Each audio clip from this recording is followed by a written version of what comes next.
ایک مجاہد کی زندگی کا یہ رخ بھی کتنا عجیب و غریب ہے کہ ساری دنیا جینے کے اسباب اکٹھا کرتی ہے اور وہ موت کے لیے میدانوں میں سرگرداں رہتا ہے۔ کئی سو برس کا عرصہ گزرا، ملک شام کی سرسبز و شاداب پہاڑی کے دامن میں اسی طرح کے 3 نوجوان رہا کرتے تھے۔ یہ تینوں سگے بھائی تھے جو تلواروں کے سائے میں پل کر جوان ہوئے تھے۔ شباب کی امنگوں کے دن تھے، زندگی کی بہاروں کا موسم تھا، لیکن دل دیوانہ کو کون سمجھائے کہ اس کا عالم ہی ساری دنیا سے نرالا ہے۔ کوئی پھولوں کی انجمن میں سکون پاتا ہے، لیکن یہ ظالم کانٹوں پر چل کر خوش ہوتا ہے۔ کسی کی رات نیند کی سرمستیوں میں بسر ہوتی ہے، لیکن اسے تا دم سحر آنکھ پھوڑنے ہی میں مزہ آتا ہے۔ اتفاق کی بات ہے کہ تینوں بھائیوں کے سینے میں یہی دل دیوانہ تھا۔ دیوانگی زلف لیلا کی نہیں تھی، بلکہ ملت کے اعزاز و سربلندی کی تھی، شہادت و سرفروشی کی تھی، رضائے مولا اور خوشنودی حق کی تھی۔ دیوانگی اس آرزو کی تھی کہ خون کا آخری قطرہ دے کر بھی اگر سرکار بطحا صلی اللہ تعالی علیہ وآلہ وسلم راضی ہو جائیں تو یہ سوداگرہ نہیں ہے۔ ساری متاع ہستی لٹا کر بھی اگر نجات کا سرمدی پروانہ مل جائے تو یہ زندگی کا سب سے بڑا منافع ہے۔ اسی جذبے میں تینوں بھائی گھر سے نکلے، ہمراہ جینے کا سامان کم، موت کا سامان زیادہ۔ ہاتھ میں تلوار، سر پر کفن، بازو میں کمان، شانے میں ترکش اور دل میں شہادت کی امنگوں کا جذبہ ابل رہا تھا۔ آرزوئے مقصود کی تلاش میں شبانہ روز چلتے رہے، منزلوں پر منزلیں بدلتی رہیں، لیکن شوق کے طوفان کا تلاطم ابھی کم نہیں ہوا۔ سورج ڈوب رہا تھا، اس کی آخری کرنیں پہاڑوں کی چوٹیوں سے رخصت ہو رہی تھی۔ شفق کے دامن میں لالا کی سرخی تیز ہوتی جا رہی تھی۔ دن بھر کے تھکے مسافر اپنی منزلوں کی طرف پلٹ رہے تھے۔ شام کی سیاہی گیسوئے جانا کی طرح ہر طرف پھیلتی جا رہی تھی، اور تینوں جانوں کا یہ مختصر سا قافلہ ایک پہاڑی کے دامن سے گزرتے ہوئے کسی ہموار زمین کی جستجو میں تھا۔ اس لیے نہیں کہ لیٹ کر تھکن دور کر لی جائے، بلکہ اس لیے کہ مالک بے نیاز کے سامنے ماتھا ٹیک کر روح کی پیاس بجھائی جائے۔ کافی دیر کے بعد کچھ ہی بلندی پر ایک ہموار چٹان نظر آئی۔ آسمان پر کمند ڈالنے والوں کے لیے وہاں تک پہنچنا کیا مشکل تھا۔ نہایت تیزی کے ساتھ تینوں بھائی اس پر چڑھ گئے۔ اب نماز کی تیاری شروع ہو گئی۔ چھوٹا بھائی یوں ہی اذان دینے کے لیے کھڑا ہوا کہ قریب ہی اللہ اکبر کی پرجلال آواز کان میں آئی۔ یہ آواز سنتے ہی بڑا بھائی وارفتگی شوق سے بے خودی میں اچھل پڑا۔ بے ساختہ منہ سے آواز نکلی، ہماری بے تاب آرزوؤں کا سراغ مل گیا، اب ہماری محنت سفر وصول ہو جائے گی، منزل مقصود قریب آ گئی ہے شاید۔ بڑے بھائی کی یہ کیفیت دیکھ کر چھوٹے بھائی نے اچنبے سے دریافت کیا، بھائی جان آپ کا مطلب ہم سمجھ نہیں سکے، کیا آپ کو معلوم ہے کہ یہ آواز کہاں سے آ رہی ہے؟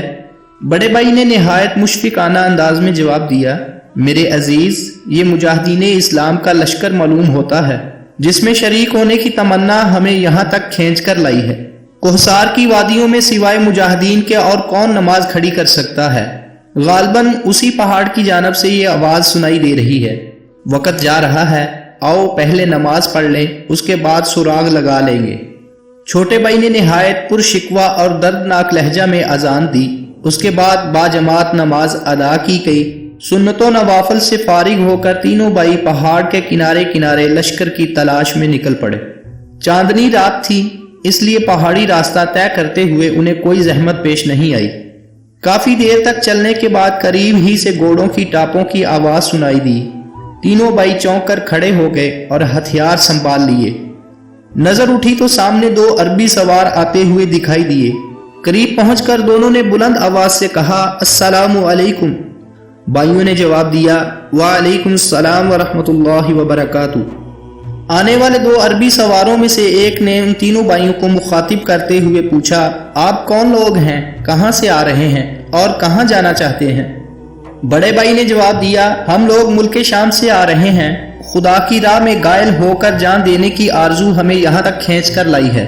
میدان کارزار کی طرف جانے والے قافلوں کی تلاش میں صحراؤں، بیابانوں اور ویرانوں کی خاک چھانتے ہوئے کافی دن بیت گئے، لیکن کہیں سراغ نہیں ملا۔ ابھی مغرب کے وقت پہاڑ کی دوسری جانب سے اذان کی آواز سن کر دل نے گواہی دی، ہو نہ ہو قریب ہی کہیں اسلامی لشکر کا پڑاؤ ہے۔ اس جستجو میں جا رہے تھے کہ آپ حضرات سے ملاقات ہو گئی۔ خوش آمدید کہتے ہوئے عربی سوار گھوڑے سے اتر پڑے اور اسلامی تہذیب کے مطابق معانقہ اور مصحفہ سے فارغ ہو کر انہوں نے کہا کہ اذان کی آواز سن کر ہم بھی اسی غرض سے نکلے تھے۔ آپ حضرات کی مجاہدانہ امنگوں سے ہمارے حوصلے بڑھ گئے۔ خدائے قدیر مسلمان نوجوان کو اپنے دین کے لیے اسی طرح کی سرفروشی کا جذبہ عطا فرمائے۔ ایمان کی یہی تپش ملت اسلام کی نبض کو پرسوز اور متحرک رکھتی ہے۔ جس قوم میں آپ جیسے فلک پہ ماں ہمت رکھنے والے مجاہد ہوں، اس کا پرچم سرنگو نہیں ہو سکتا۔ آپ کو معلوم ہوگا کہ روم کی سرحد پر ایک بڑا ہی المناک مارکا پیش آ گیا ہے۔ مسیحی قوم کی ساری قوتیں چاروں طرف سے سمٹی آ رہی ہیں۔ دینی حق کے خلاف ایک فیصلہ کن جنگ لڑنے کے لیے عیسائی دنیا کے سارے سورما میدان میں اتر آئے ہیں۔ 40,000 صف شکن بہادروں پر مشتمل ہمارا لشکر اسی پہاڑ کے عقب میں ٹھہرا ہوا ہے اور آج ہی رات کو پچھلے پہر روم کی سرحد کی طرف کوچ کر جائے گا۔ عربی سواروں کی زبان سے یہ خبر سن کر تینوں بھائی فرتے شوق میں جھوم اٹھے۔ میں خانہ کوثر کی شراب آنکھوں سے ٹپکنے لگی۔ شہادت کی خوابیدہ امنگیں انگڑائی لے کر جاگ اٹھیں۔ سواروں کی رہنمائی میں جو ہی وہ تیز تیز قدم اٹھاتے ہوئے اسلامی لشکر کے قریب پہنچے، بے ساختہ منہ سے نعرہ تکبیر کی آواز نکل پڑی۔ لشکر نے نعرے کا جواب پرجوش نعرے سے دیا۔ 3 نئے مجاہدین کی آمد پر سارے لشکر میں خوشی کی لہر دوڑ گئی۔ سب نے ان کے قدموں کے نیچے دلوں کا فرش بچھا دیا۔ سپہ سالار نے انہیں اپنے سینے سے لگا لیا اور دعائیں دی اور دینی ولولوں کی تپش معلوم کر کے مبارکباد کا ہدیہ پیش کیا۔ رات کے پچھلے پہر تہجد کی نماز سے فارغ ہوتے ہی کوچ کا اعلان ہوا اور دم کے دم میں کوہسار کی وادیاں خالی ہو گئیں۔ دریاؤں، پہاڑوں اور صحراؤں کو رونتا ہوا اسلامی لشکر امڑتے ہوئے سیلاب کی طرح آگے بڑھنے لگا۔ ستوت جلال کی ہیبت سے دھرتی کا سینہ دہل اٹھا۔ کائنات کی سب سے بڑی طاقت آج حرکت میں آ گئی تھی۔ اسلام کی غیرت نے ایسی انگڑائی لی تھی کہ بڑے بڑے سورماؤں کا کلیجہ دک سا ہو گیا۔ شبانہ روز چلتے چلتے روم کی سرحد کا فاصلہ جب چند میل رہ گیا تو حالات کا جائزہ لینے کے لیے سپہ سالار نے لشکر کو پڑاؤ کا حکم دیا۔ دشمن کی نقل و حرکت کا سراغ لگانے اور جنگی تیاریوں کی خبر حاصل کرنے کے لیے 50 مجاہدین پر مشتمل جو دستہ تیار کیا گیا، اس میں تینوں بھائی بھی شامل تھے کیونکہ انہیں پہلے سے روم کے متعلق واقفیت حاصل تھی۔ یہ چھوٹا سا دستہ پہاڑوں اور جنگلوں کے محفوظ مقامات سے گزرتا ہوا آگے بڑھ ہی رہا تھا کہ اچانک رومیوں کے ایک لشکر سے مل بیڑ ہو گئی۔ دونوں طرف سے تلواریں بے نیام ہو گئیں، نیزے حرکت میں آ گئے اور مٹھی بھر مجاہدین کا یہ دستہ رومیوں کے ٹڈی دل لشکر پر ٹوٹ پڑا۔ تینوں بھائی بجلی کی طرح کونتے ہوئے دشمن کی صفوں میں گھس گئے۔ قلب لشکر تک پہنچ کر وہ رومی سپہ سالار کا حلقہ توڑنا ہی چاہتے تھے کہ پیچھے سے کسی نے کمند پھینک کر انہیں گرفتار کر لیا۔ لڑائی ختم ہونے کے بعد انہیں جنگی قیدیوں کی طرح رومی اپنے ہمراہ لے گئے۔ اس بہادر اقدام اور حوصلہ شکن مقابلہ سے اسلامی لشکر کی کچھ ایسی دھاک دشمن کے دل پر بیٹھ گئی کہ وہ جنگ کرنے سے دستبردار ہو گئے۔ بالآخر کئی ہفتے قیام کرنے کے بعد اسلامی لشکر کو حجاز کی طرف واپس لوٹ کر آنا پڑا۔ آج 3 قیدیوں کے فیصلے کا دن تھا۔ روم کا عیسائی بادشاہ جو ہی دربار میں آ کر بیٹھا، جلاد نے تینوں کو لا کر سامنے کھڑا کر دیا۔ تینوں بھائیوں کے چہرے پر خوف و دہشت کا مطلق کوئی اثر نہیں تھا۔ انجام کی فکر سے بے پرواہ وہ بڑے دربار میں مطمئن کھڑے تھے۔ بادشاہ نے گرجتے ہوئے کہا، تم ہمارے ملک پر حملہ کرنے آئے تھے، لیکن قبل اس کے کہ تمہارا خوفناک منصوبہ پورا ہوتا تم گرفتار کر لیے گئے۔ اب اس جرم کی سزا سوائے موت کے کچھ نہیں، لیکن تمہارے خوشنما چہروں اور حسین جوانیوں پر مجھے ترس آ رہا ہے۔ ایک شرط مان لو تو تمہاری جان بخشی جا سکتی ہے۔ جان بخشی ہی نہیں، شاہی دربار کا بڑے سے بڑا اعزاز تمہیں حاصل ہو سکتا ہے۔ بڑے بھائی نے بھرپور شان بے نیازی سے دریافت کیا، وہ شرط کیا ہے؟ بادشاہ نے جواب دیا، بہت معمولی سی شرط ہے، اور وہ شرط یہ ہے کہ صرف اپنا مذہب تبدیل کر لو اور اسلام کو چھوڑ کر دین عیسوی قبول کر لو۔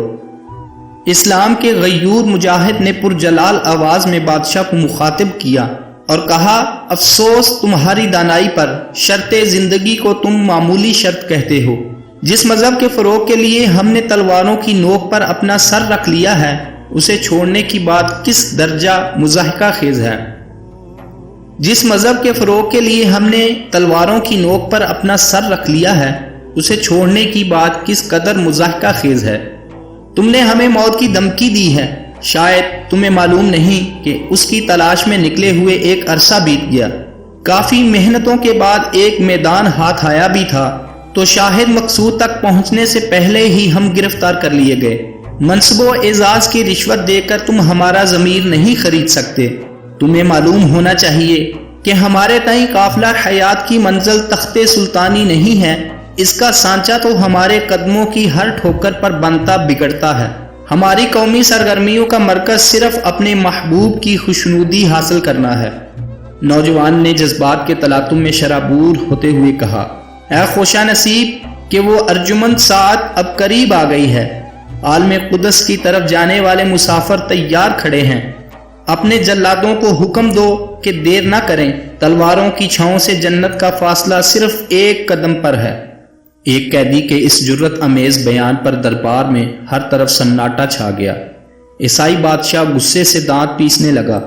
فرط غضب میں پیچ و تاب کھاتے ہوئے اس نے کہا، گستاخو دردیدہ ذہن کی طرح زبان کھول کر تم نے اپنی موت کو آواز دی ہے تو تیار ہو جاؤ۔ شاہی دربار کی یہ توہین ہرگز برداشت نہیں کی جا سکتی۔ فولاد کی زنجیروں میں بھی تمہارا حق پرستی کا غرور کم نہیں ہوا۔ تلواریں معزز بہادروں پر اٹھا کرتی ہیں، تم جیسے گستاخوں کی موت کا سامان تلوار نہیں آگ ہے۔ غصے میں کانپتے ہوئے اس نے جلادوں کو حکم دیا کہ دہکتی ہوئی آگ پر تیل سے بھرا ہوا کڑھا چڑھا دو۔ جب وہ ابلتے ہوئے چشمے کی طرح کھولنے لگے تو مجھے فوراً خبر کر دو۔ بیڑیوں میں جکڑے ہوئے قیدی سامنے کھڑے تھے۔ جلادوں کا دستہ حکم کی تعمیل کے لیے الٹے پاؤں رخصت ہو گیا۔ تھوڑی دیر بعد نقیب نے آ کر آواز دی، جہاں پناہ دہکتی ہوئی آگ پر تیل کا چشمہ ابل رہا ہے۔ گستاخوں کے عبرتناک انجام کا تماشا دیکھنے کے لیے کرسیاں مقتل کے سامنے بچھا دی گئی ہیں۔ یہ اطلاع پا کر عیسائی بادشاہ اپنے درباریوں کے ساتھ اٹھا۔ پیچھے پیچھے ننگی تلواروں کے سائے میں اسلام کے شہزادے بھی مقتل کی طرف رواں تھے۔ آگ دہک رہی تھی، آنچ اور تیز کر دی گئی۔ قیامت خیز طغیانی کی طرح تیل کا چشمہ پھوٹ پھوٹ کر ابلنے لگا۔ کرپان کی طرح بنے ہوئے دو کھمبوں کے بیچ ایک موٹی رسی لٹک رہی تھی، اس میں گردن کی گولائی کے برابر ایک حلقہ بنا ہوا تھا۔ سب سے پہلے جلادوں نے بڑے بھائی کی گردن میں رسی کا پھندا ڈالا اور جیسے ہی اسے کھینچنا چاہا، دونوں بھائی چیخ اٹھے، پہلے ہمیں تیل میں ڈالا جائے، بڑے بھائی کا جلنا ہم سے دیکھا نہ جائے گا۔ آج کی ایپیسوڈ میں بس اتنا ہی۔ اس ایپیسوڈ کا بقیہ حصہ ہم آنے والی ایپیسوڈ میں بیان کریں گے۔ یہ داستان اور اس جیسی اور بھی بے شمار سچی اور حقیقت پر مبنی داستان سننے کے لیے ہمارا چینل داستان محبت سبسکرائب کیجئے اور ساتھ دیے گئے گھنٹی کے نشان پر کلک کر کے آل نوٹیفیکیشن کو سلیکٹ کیجئے تاکہ آنے والی ہر ویڈیو کا نوٹیفیکیشن آپ کو بر وقت مل سکے۔ السلام علیکم ورحمۃ اللہ۔